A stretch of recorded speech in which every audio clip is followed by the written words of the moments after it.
달콤한 말씀, 행복한 하루, 말씀 묵상 시작하도록 하겠습니다. 오늘 우리가 함께 묵상할 말씀은 구약성경 민수기 14장 26절에서 45절 말씀입니다. 여호와께서 모세와 아론에게 말씀하여 이르시되 나를 원망하는 이 악한 회중에게 내가 어느 때까지 참으랴. 이스라엘 자손이 나를 향하여 원망하는 바 그 원망하는 말을 내가 들었노라. 그들에게 이르기를 여호와의 말씀에 내 삶을 두고 맹세하노라. 너희 말이 내 귀에 들린 대로 내가 너희에게 행하리니 너희 시체가 이 광야에 엎드러질 것이라. 너희 중에서 20세 이상으로서 계수된 자 곧 나를 원망한 자 전부가 여분네 아들 갈렙과 눈의 아들 여호수아 외에는 내가 맹세하여 너희에게 살게 하리라 한 땅에 결탄코 들어가지 못하리라. 너희가 사로잡히겠다고 말하던 너희의 유아들은 내가 인도하여 드리리니 그들은 너희가 싫어하던 땅을 보려니와 너희의 시체는 이 광야에 엎드러질 것이요 너희의 자녀들은 너희 반역한 죄를 지고 너희의 시체가 광야에서 소멸되기까지 40년을 광야에서 방황하는 자가 되리라. 너희는 그 땅을 정탐한 날수인 40일의 하루를 1년으로 쳐서 그 40년간 너희의 죄악을 담당할지니 너희는 그제서야 내가 싫어하면 어떻게 되는지를 알리라 하셨다라. 나 여호와가 말하였거니와 모여 나를 거역하는 이 악한 온 회중에게 내가 반드시 이같이 행하리니 그들이 이 광야에서 소멸되어 거기서 죽으리라. 모세의 보냄을 받고 땅을 정탐하고 돌아와서 그 땅을 악평하여 온 회중이 모세를 원망하게 한 사람 곧 그 땅에 대하여 악평한 자들은 여호와 앞에서 재앙으로 죽었고 그 땅을 정탐하러 갔던 사람들 중에서 오직 눈의 아들 여호수아와 여분네 아들 갈렙은 생존하니라. 모세가 이 말로 이스라엘 모든 자손에게 알리매 백성이 크게 슬퍼하여 아침에 일찍이 일어나 산꼭대기로 올라가며 이르되 보소서, 우리가 여기 있나이다. 우리가 여호와께서 허락하신 곳으로 올라가리니 우리가 범죄하였음이니이다. 모세가 이르되 너희가 어찌하여 이제 여호와의 명령을 범하느냐? 이 일이 형통하지 못하리라. 여호와께서 너희 중에 계시지 아니하니 올라가지 말라. 너희의 대적 앞에서 패할까 하노라. 아말렉인과 가나안인이 너희 앞에 있으니 너희가 그 칼에 망하리라. 너희가 여호와를 배반하였으니 여호와께서 너희와 함께 하지 아니하시리라. 그들이 그래도 산꼭대기로 올라갔고 여호와의 언약궤와 모세는 진영을 떠나지 아니하였더라. 아말렉인과 산간지대에 거주하는 가나안인이 내려와 그들을 무찌르고 호르마까지 이르렀더라. 40일 만에 약속의 땅 가나안을 정탐하고 돌아온 그 정탐 원정대가 돌아왔습니다. 근데 그 정탐 원정대 12명 중에 10명이 약속의 땅에 대한 보고를 하는데 전부 다 부정적인 이야기를 하는 거예요. 그 땅에는 거인들이 살고 있다. 그 땅을 우리가 가질 수 없다. 그 땅에 들어가기도 전에 우리 모두 죽을 것이다. 그러자 그 말을 듣고 온 이스라엘이 하나님을 향해 원망하고 불평을 합니다. 자, 그러자 하나님의 진노가 드디어 폭발하죠. 하나님이 참다 심판, 즉 최종 선고를 합니다. 너희 이스라엘 백성 중에 20살이 넘는 사람은 모두 광야에서 방황하다가 죽게 될 것이다. 그러나 하나님 말씀에 순종했던 갈렙과 여호수아 그리고 20살이 넘지 않는 너희의 자녀들은, 이스라엘의 자녀들은 모두 약속의 땅에 들어갈 것이다. 이렇게 말씀하시게 되죠. 그리고 40년간을 이제 이스라엘 백성이 광야에서 방황하기 시작한 것입니다. 왜 40년이냐?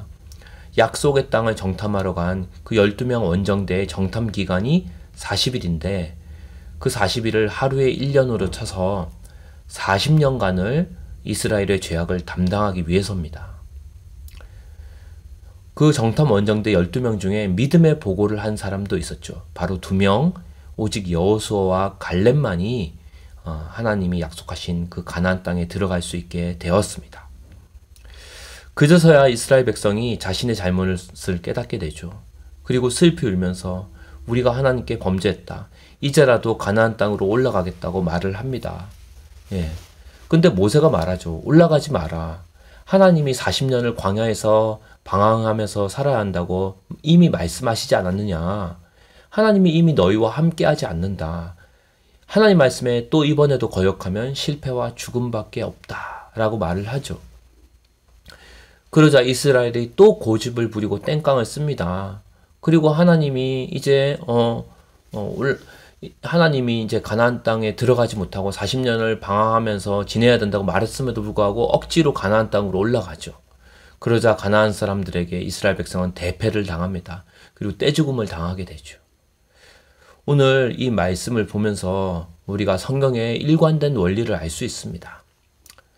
하나님은 하나님의 사람들을 통해 구원의 역사를 이루어 가시죠. 특별히 신실하신 하나님은 그 역사를 어떤 사람을 통해 일하신다? 신실한 하나님의 사람을 통해서 이루어 가신다는 거죠. 여기서 신실한 하나님의 사람은 뭔가 믿음이 너무 강하고 너무 센 사람이 아니라 하나님의 약속을 끝까지 붙잡는 사람, 끝까지 주님께 붙어 있는 사람, 그분의 약속을 끝까지 믿고 따른 사람을 말합니다. 그래서 구약의 표현에서는 그런 사람을 보고 남은 사람, 남은 자라고 부릅니다. 성경은 이런 원리가 연속적으로 흐르고 있습니다. 연속성이 있다는 거죠. 신약에서는 이 남은 자를 어떻게 표현하냐면 요한계시록의 표현을 빌리자면 이기는 자라고 표현합니다. 출애굽 당시에 이스라엘 백성은 모두 다 약속의 땅 가나안 땅에 들어간 게 아닙니다. 끝까지 믿음으로 참여한 사람들, 남은 사람만 들어갔죠. 그래서 그 남자 장정만 70만 명이요. 그 중에 이 약속의 땅에 끝까지 들어간 사람은 단 2사람, 여호수아와 갈렙 2명밖에 없는 겁니다. 이 사람을 가리켜 남은 자, 이긴 자라고 성경은 이야기하고 있습니다. 이 여호수아와 갈렙 이 2사람은 모든 상황, 모든 형편에서 주님의 주되심을 인정한 사람들이었습니다. 그래서 모든 문제 속에서 그 중심에 하나님을 놓은 사람들이죠. 모든 상황에 변수가 있더라도 절대 상수이신 하나님을 인정한 겁니다. 모든 문제를 해석할 때 하나님이 주관하신다. 하나님이 다스린다고 믿기 때문에 어떤 상황에서도 낙심하거나 절망하지 않았습니다. 아무리 죽을 것 같이 힘든 상황에서도 불평하지 않는 거죠. 아무리 가나안 땅의 7 족속이 거인족이고 그들의 무기가 강하고 그들이 센 능력을 가지고 있어도 낙심하지 않았던 거예요. 왜? 주님이 이 시간에 모든 상황을 다스리고 있다는 믿음이 있었기 때문입니다. 그러니까 어려운 상황에서도 부활의 신앙으로 뚫고 나아갈 수 있었던 거죠. 이 사람들은 홍해를 건널 때 이전에 가졌던 자기들의 상식과 생각이 한번 죽었던 사람들입니다. 전능하신 하나님이 홍해 바다를 가르고 자기들이 그 바다 한복판을 통과할 때 죽음의 바다를 통과한 거예요. 죽은 자들을 살리시는 전능하신 주님을 경험한 거죠. 홍해를 건널 때 죽음과 부활의 침례를 통과한 겁니다. 그래서 자기의 상식이 죽고 자기의 교양이 죽고 자기의 세상적인 지식과 경험이 다 죽어나가는 거예요. 그리고 모세, 여호수아, 갈렙 이 사람들은 홍해 바다를 통해 침례를 받고 거듭난 믿음으로 살게 됩니다. 그리고 예수님의 주되심을, 하나님의 주되심을 인정하게 된 거죠. 하나님은 오늘도 이 시대에 십자가라는 죽음의 바다를 통과하고 부활에서 승리한 남은 자들을 통해 일하십니다. 그리고 이 믿음은 여러분만 믿는 게 아니에요. 우리가 모르지만 우리 공동체뿐만 아니라 곳곳에 하나님께서는 남은 자들을 두고 계십니다. 그러니까 우리가 걱정하지 말아야 됩니다. 아직도 남은 자들이 우리 공동체에도 있다는 거죠. 캄캄한 대한민국 땅에도 있다는 겁니다. 더 캄캄한 북한 땅에도 있다는 겁니다.